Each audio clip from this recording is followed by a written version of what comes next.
Hey guys, the very last piece of information that we are diving into, or the very last conic section I should say, are hyperbolas. Super fun. Probably, I don't know, it's a toss-up. I like hyperbolas a lot, but I love ellipses, so like, if I had to pick, I don't know if I could.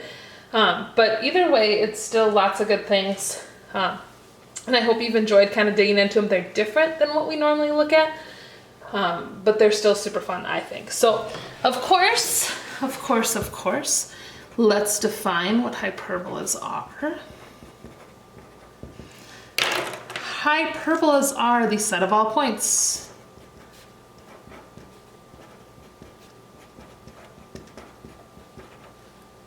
in a plane whose distances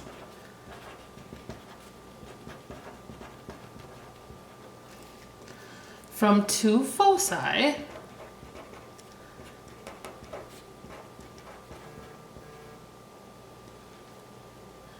are a constant difference.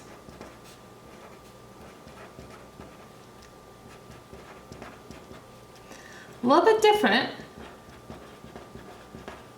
because now we're going to deal with some subtraction, whereas in ellipses we were dealing with some adding. But in general, hyperbola is still super cool. I am going to sketch a hyperbola for you, and then we'll take a deep dive into horizontal versus vertical, kind of like we did with ellipses. So, let's see, a hyperbola. I'm going to make my hyperbola open to the left and to the right. Lots of key pieces for a hyperbola. One of them is the fact that our hyperbola has asymptotes. In other words, as our graph for our hyperbola reaches out to infinity, it's going to approach these asymptotes.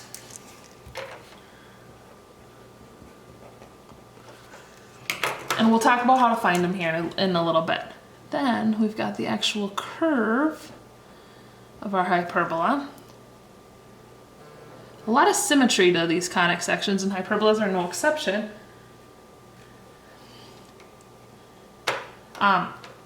But we're gonna kind of break them down now from this. Now we can say the same things if it was an up and down hyperbola.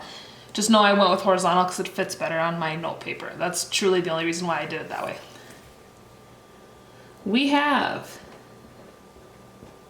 the center. We have a vertex, and we have a focus. And then if we come over here, we have a vertex again, and we have a focus again. I'm just going to abbreviate on the other side because abbreviations are good. Okay, so we've got lots of good information here.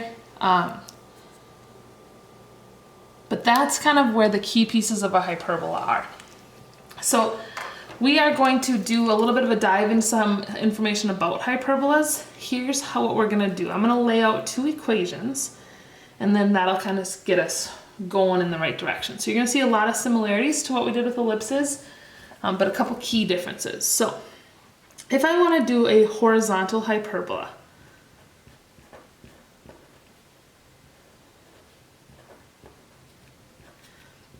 I will lead things off with x. If I want to do a vertical up and down hyperbola, I will lead it off with y.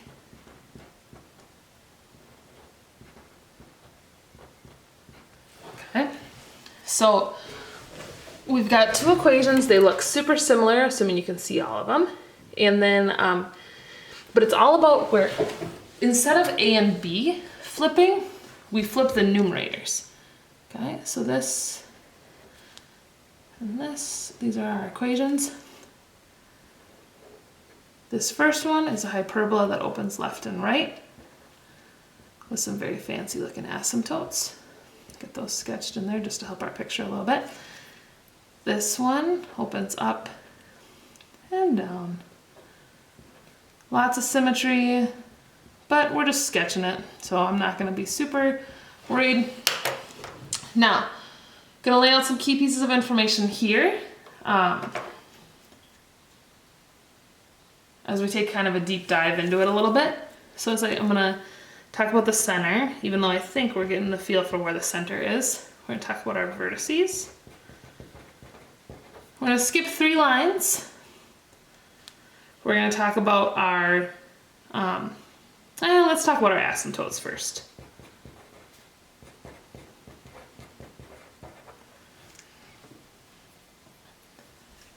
We're gonna talk about, now we'll skip our 3 lines, and then we'll talk a little bit about foci.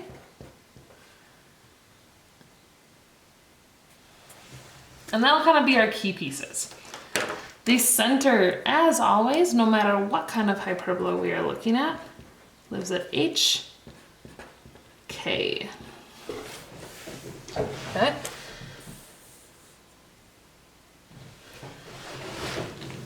The vertices are very dependent on which direction our hyperbola is opening. For hyperbolas that open up and down, left and right, our vertices move left and right and attach to H. If we're moving up and down, they attach to K.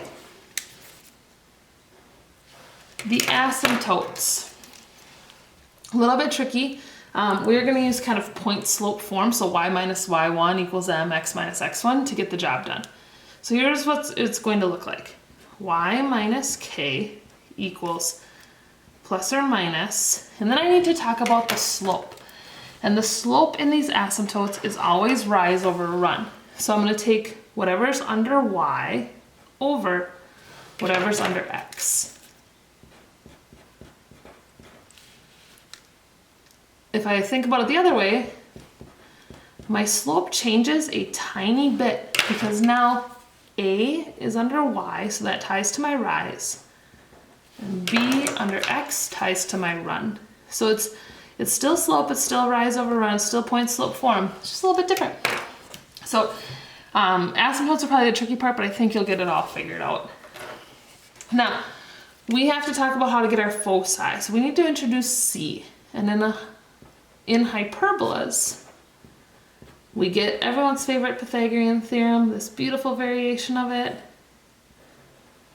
A squared plus B squared equals C squared. So many good things, so much lovely math happening here. But that's where that's coming from. That's how we're going to calculate C, is by adding the denominators and then taking the square root. Because that will help us get our foci.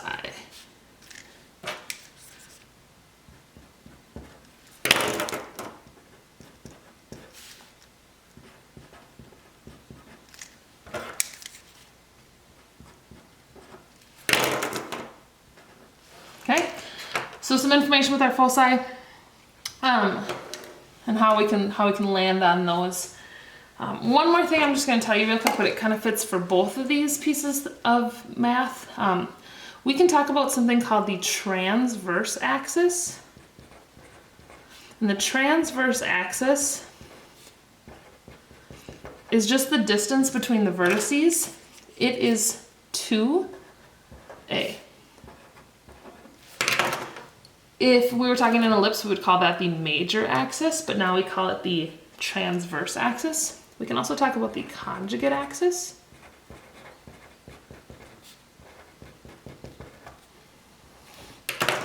Which is 2b.